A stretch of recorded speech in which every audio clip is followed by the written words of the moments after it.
Halo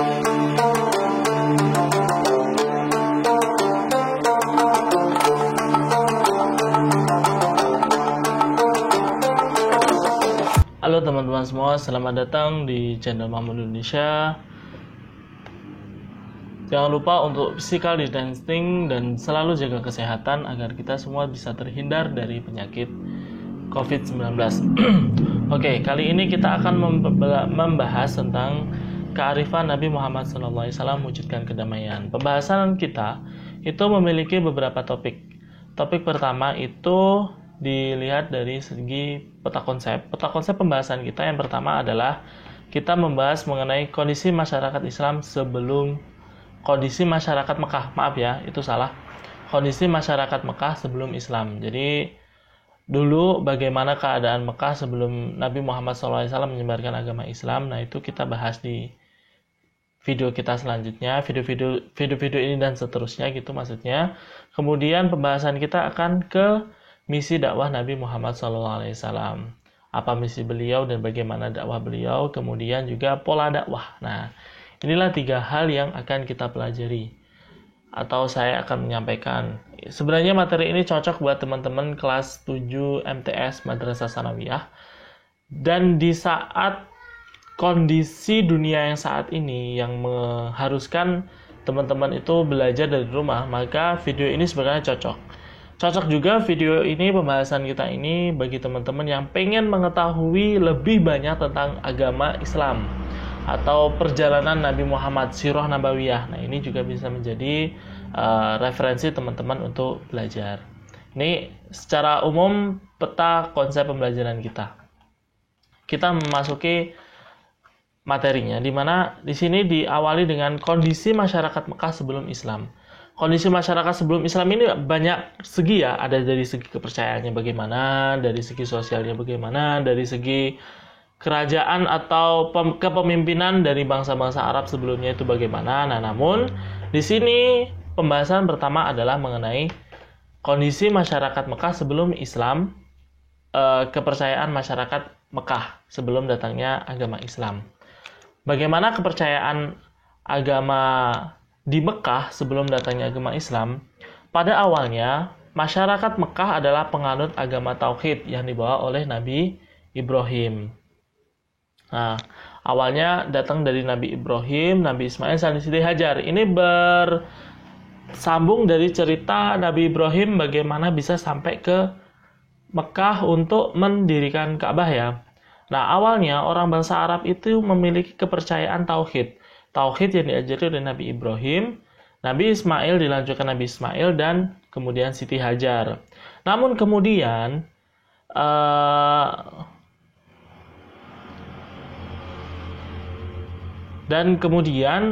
agama atau kepercayaan Tauhid ini itu masih dilanjutkan sampai agama Islam. Banyak agama Islam itu amalan ibadahnya itu sama dengan amalan ibadah yang dilakukan oleh Nabi Ibrahim, seperti tawaf, seperti sa'i, itu semua kan mengambil ibrah dari Nabi Ibrahim semua.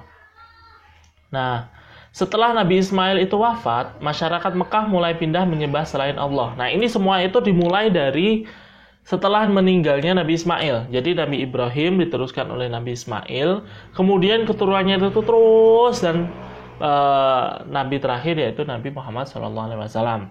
Namun model kepercayaan atau model ibadah yang dilakukan oleh orang bangsa Arab itu dimulai setelah meninggalnya Nabi Ismail alaihissalam. Itu proses perpindahan yang kepercayaan itu berawal dari Amr bin Lubai. Nah, dimulai dari Amr bin Lubai sepulang dari Syam. Jadi Amr bin Lubai ini pulang dari Syam. Dia itu adalah seorang pembesar suku Khuza'ah. Kemudian dia melakukan perjalanan ke Syam. Dia melihat penduduk kota Syam melakukan ibadah dengan menyembah berhala. Nah, semua itu dimulai dari si Amr bin Lubai. Dia ke Syam berdagang, pulang dari sana dia melihat orang-orang Syam itu menyembah berhala. Nah, ia menyembah berhala, kemudian dia membawa berhala yang diberi nama Hubal yang diletakkan di Ka'bah dan menjadi pemimpin dari berhala lainnya. Jadi zaman dulu itu Ka'bah penuh dengan berhala-berhala, dan pemimpinnya itu yang bernama pemimpinnya bernama Hubal. Hubal ini pun diberi nama oleh Amr bin Lubai. Dan yang berhala lainnya itu seperti Lata, Uzza, Mana, itu berhala-berhala yang lainnya.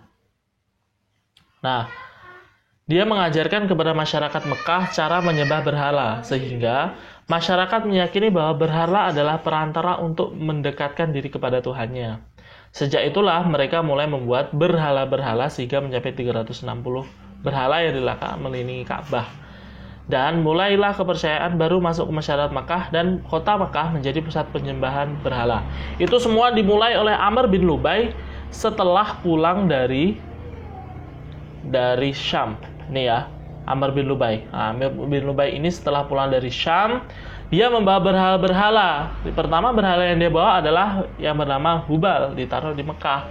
Kemudian dia mulai mungkin mengedukasi gitu ya, bahasa bagusnya itu mengedukasi orang-orang Mekah untuk menyembah berhala ini, karena berhala ini sebagai wasilah atau sebagai sarana untuk lebih mendekatkan kepada Tuhan Yang Maha Esa. Namun sedikit demi sedikit keimanan tadi yang tidak terjaga itu menyebabkan kepercayaan orang-orang Mekah itu beralih tidak lagi kepada Allah Subhanahu wa taala yang sebagaimana diajarkan oleh Nabi Ibrahim, melainkan malah menyembah berhala itu sendiri gitu. Dan Hubal itu sebagai pemimpin berhala ya. Ketika melaksanakan haji, bangsa Arab melihat berhala di sekitar Ka'bah. Nah, Mekah itu menjadi pusat penyembah berhala dan kemudian menyebar ke seluruh jazirah Arab. Jadi dari dulu penganut-penganut agama tauhid Nabi Ibrahim itu sudah dilaksanakan ibadah haji gitu. Jadi sudah setiap datangnya bulan haji itu orang-orang pergi ke Mekah untuk melaksanakan haji. Nah, disinilah mulai berhala-berhala itu, kepercayaan menyembah berhala itu menyebar sampai ke seluruh jazirah Arab. Ketika melaksanakan haji, bangsa Arab melihat berhala-berhala di sekitar Ka'bah. Mereka bertanya alasan menyembah berhala itu. Nah, ini orang-orang yang dari luar datang ke Mekah itu melihat sesembahan itu dan mereka bertanya. Para pembesar menjawab bahwa berhala-berhala tersebut merupakan perantara untuk mendekatkan diri kepada Tuhan. Setelah itu, mereka kembali ke daerahnya dan meniru cara ibadah masyarakat Mekah. Mulailah kepercayaan baru menyebar di seluruh jazirah Arab. Nah, itu dia awal mula kenapa Mekah bisa sampai menyembah berhala. Padahal Nabi Ibrahim, Nabi Ismail itu sudah menyebarkan agama tauhid di Mekah.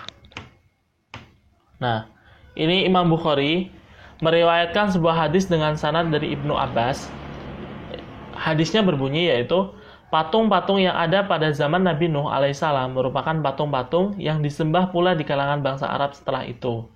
Adapun Wud adalah berhala yang disembah oleh suku Kaib di Daumatul Jandal. Suwa adalah sesembahan Huzail. Yogut sesembahan suku Murad, kemudian berpindah ke Bani Ghatif di lereng bukit yang terletak di kota Sabah. Nah, nama-nama berhala itu sebenarnya sudah punya namanya ya, teman-teman ya. Nih, kita lihat. Wud, suku Kaib di Daumatul Jandal. Nah, orang Daumatul Jandal ini dia menyembah berhala yang bernama Wud. Kemudian Suwa itu disembah oleh suku Kudail. Kemudian Yohud itu disembah oleh suku Murad. Kemudian Yakub, suku Hamdan di Kila. Nah, ini nama-nama ini sebenarnya mereka dapat nama-nama ini dari mana ya gitu. Ternyata setelah ditelusuri oleh ilmu-ilmuwan kita, para sejarawan-sejarawan, itu ternyata nama-nama yang digunakan dalam berhala-berhala itu adalah nama-nama orang soleh di zaman Nabi Nuh alaihissalam. Di situ nama-nama itu mulai berhala-berhala itu mulai disembah di seluruh jazirah Arab. Itu awal mula bagaimana Mekah atau jazirah Arab bisa menjadi kota yang menyembah berhala. Padahal Nabi Ibrahim sudah memperjuangkan agama tauhid ya. Nah, masa-masa inilah masa-masa orang Mekah menyembah berhala disebut sebagai masa jahiliyah. Apa artinya jahiliyah itu? Jahiliyah adalah, maksud dari jahiliyah adalah mereka bodoh dari keilmuannya. Bukan berarti mereka bodoh dari keilmuannya. Orang Arab itu pintar ya, secara ingatan itu kuat, kemudian secara literasi itu juga bagus. Namun jahiliyah di sini mereka bukan bodoh secara keilmuan ya, melainkan mereka bodoh dari keimanan kepada Allah, seperti yang dijelaskan oleh Nabi Ibrahim alaihissalam. Mereka menyimpang ajaran-ajaran Nabi Ibrahim. Nah, itu maksud dari zaman jahiliyah di situ ya, masa jahiliyah di situ ya. Nah, kemudian faktor penyebab penyelewengan akidah. Ada beberapa faktor yang menyebabkan kenapa bangsa Arab itu bisa keluar dari agama tauhid Nabi Ibrahim atau menjadi penyembah berhala. Pertama, kebutuhan terhadap Tuhan. Mau dia itu ateis, mau atau enggak, dia tetap mempercayai ada satu kekuatan besar yang dia harapkan bisa membantu dia. Nah, di sini orang Arab pun juga demikian gitu. Walaupun mereka sudah iman kepada Allah Subhanahu wa taala, agama tauhid yang dibawa oleh Nabi Ibrahim, dengan kebutuhan Tuhan tadi, mereka sangat membutuhkan adanya Tuhan. Nah, mereka sangat membutuhkan adanya Tuhan. Karena mereka membutuhkan sangat adanya Tuhan, kemudian ada orang yang mengedukasi atau memberikan penjelasan mungkin secara logis ya, si Lu'aib tadi itu. Kemudian orang-orang Arab percaya dan tahu bagaimana sarana. Kan awalnya berhala-berhala itu disembah karena sebagai sarana mendekatkan diri kepada Tuhan, bukan dia itu sebagai Tuhan. Namun di generasi selanjutnya itu orang-orang menyembahnya kepada berhala, bukan lagi kepada Allah Subhanahu wa taala. Nah, kemudian faktor selanjutnya adalah kecenderungan mengagungkan leluhur yang berjasa. Jadi orang-orang terdahulu yang berjasa itu sangat diagungkan di Mekah. Kemudian saking mengagungkannya itu terlalu kelewatan gitu ceritanya, sampai namanya itu dijadikan sebagai patung kemudian disembah. Nah, disitulah penyelewengan agama atau akidah itu terjadi. Kemudian faktor selanjutnya adalah rasa takut yang kuat. Rasa takut yang kuat menghadapi alam yang menimbulkan bencana mendorong mereka mencari kekuatan lain di luar Tuhan. Jadi kayak seperti jimat mungkin ya. Dia takut, misalkan dia takut hujan, dia minta kepada dewa hujan. Mungkin seperti itu ya. Penyelewengan yang terjadi dimulai dari rasa takut yang kuat. Kemudian kepercayaan lain. Nah, di Mekah itu selain orang menyembah berhala, itu ternyata ada juga kepercayaan lain yang ada di Mekah itu sendiri. Kepercayaan lainnya itu adalah seperti menyembah malaikat. Jadi mereka juga menyembah malaikat. Mungkin kalau di agama lain mungkin seperti dewa-dewi mungkin ya.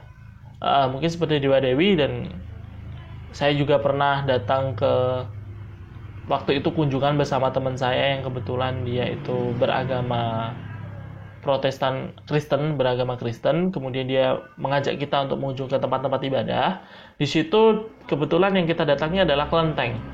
Nah, di kelenteng itu ternyata mereka tetap meyakini adanya satu Tuhan yang tidak berwujud dan Tuhan yang menguasai seluruh alam semesta. Dan dewa-dewi yang mereka sembah itu adalah di bawahnya Tuhan semesta itu. Nah, mungkin ini sedikit penjelasan mengenai menyembah malaikat ya. Kemudian selain dia menyembah malaikat, berhala, dia juga menyembah para jin, roh, dan hantu. Jadi roh-roh itu mereka sembah. Sebagian masyarakat akan menyembah jin, hantu, dan roh leluhur mereka. Mereka mengadakan sesajian berupa kurban binatang sebagai bahan sajian agar mereka terhindar dari bahaya dan bencana. Nah, mereka menggunakan sajen untuk para jin, roh, dan para setan, mungkin hantu ya di sini. Nah, beberapa orang yang tetap berusaha menjaga ajaran tauhid. Nah, di zaman jahiliyah ini ternyata teman-teman, itu banyak orang atau beberapa orang masih ada yang tetap menjaga keutuhan agama tauhid yang dibawa oleh Nabi Ibrahim sampai datangnya Nabi Muhammad SAW. Siapa orang-orang itu? Orang-orang itu adalah pertama Waraqah bin Naufal. Kita tahu Waraqah itu adalah pendeta yang saat itu menyuruh Nabi Muhammad pulang saat berdagang ya. Itu Waraqah bin Naufal. Kemudian Umayyah bin Salt. Nah, ini juga Kemudian orang selanjutnya Qusaidah, ini orang-orang yang menjaga ajaran tauhid Nabi Ibrahim. Utsman bin Khuwairis, kemudian ada Abdullah bin Jash'i, dan kemudian Zainal bin Umar. Nah, ini orang-orang yang tetap menjaga agama tauhid Nabi Ibrahim tetap berlangsung di Jazirah Arab atau di Mekah ya. Nah, kemudian kali kita sudah membahas mengenai keadaan kepercayaan orang Mekah sebelum datangnya Nabi Muhammad SAW atau sebelum datangnya agama Islam. Nah, yang kedua ini adalah sosial masyarakat Mekah sebelum Islam. Bagaimana keadaan sosial masyarakat Mekah sebelum Islam? Orang Mekah itu ya teman-teman, itu terkenal sebagai bangsa Arab yang memiliki karakter positif. Positif di sini bukan termasuk rajin ibadah atau itu, bukan ya. Positif di sini mereka itu pemberani. Pemberani itu kalau di padang pasir termasuk positif loh ya. Kemudian fisiknya kuat. Oh iya, kalau di padang pasir fisiknya nggak kuat ya pasti kalah. Kemudian daya ingat yang kuat. Kita tahu orang-orang Arab itu punya daya ingat yang kuat. Mereka hafal sanad-sanadnya, sanad-sanad keluarganya. Itu mereka hafal. Kemudian loyal terhadap pemimpin, ahli syair. Nah, syair-syair ini bukan sihir ya, ini bukan sihir, tapi ini syair. Syair itu syair gitu. Namun karakter-karakter bagus mereka ini itu tertutupi oleh perilaku jahiliyah mereka. Apa sih perilaku jahiliyah mereka? Nah, perilaku jahiliyah mereka tadi kan kita ketahui jahiliyah itu orang yang bodoh terhadap iman kepada Allah ya. Nah, selain itu kelakuan mereka itu juga nggak bagus teman-teman. Suka mabuk, suka berzina, suka berjudi, suka merampok. Nah, itu kelakuan orang-orang Mekah zaman dulu. Kemudian juga menempatkan posisi wanita sangat rendah, bebas diceraikan dan dimadu. Itu zaman dulu. Orang Mekah itu memandang rendah wanita ya. Kalau sekarang kan, kalau di Indonesia ada Kartini yang memperjuangkan kedudukan wanita. Nah, kalau di Mekah ini dulu itu terjadi wanita di posisi sangat rendah. Kalau nggak suka, ceraikan aja gitu. Nah, itu kelakuan orang Mekah zaman dulu. Kemudian kalau mereka punya anak perempuan, itu mereka kubur hidup-hidup. Karena apa? Karena anak perempuan bagi seorang orang Arab, orang Mekah zaman dulu, itu aib ya. Kenapa? Karena perempuan itu tidak bisa diajak perang, tidak bisa diajak kerja keras,